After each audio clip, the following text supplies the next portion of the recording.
तो दोस्तों आज हम ऐसे टॉपिक के बारे में डिस्कस करेंगे जिससे हमारे एग्जाम में तो क्वेश्चन पुट अप किए ही जाते हैं, लेकिन अगर आप लॉ स्टूडेंट हैं या वकील हैं तो आपको इसके बारे में जरूर पता होना चाहिए कि मिनी कॉन्स्टिट्यूशन किसे कहा जाता है, लघु संविधान किसे कहा जाता है और क्यों कहा जाता है। तो 42वां संविधान संशोधन जिसे मिनी कॉन्स्टिट्यूशन कहा जाता है,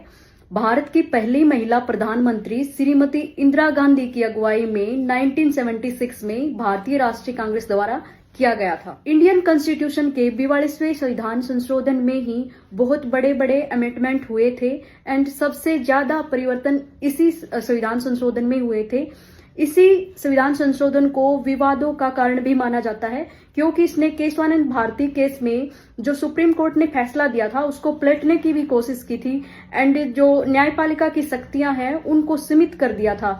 क्योंकि इसी संविधान संशोधन ने संविधान की मूल संरचना बेसिक स्ट्रक्चर को बदलना चाहा है। तो आप मुझे कमेंट में बताएंगे कि जो संविधान की मूल संरचना है वो किसे कहा जाता है। इसी संविधान संशोधन के द्वारा संविधान की मूल संरचना में समाजवादी, धर्मनिरपेक्ष और अखंडता 3 नए वर्ड्स जोड़े गए थे एंड 14 नए आर्टिकल्स भी ऐड किए गए थे। सबसे ज्यादा चेंजेस इसी संशोधन में होने के कारण इसे मिनी कॉन्स्टिट्यूशन या लघु संविधान कहा जाता है।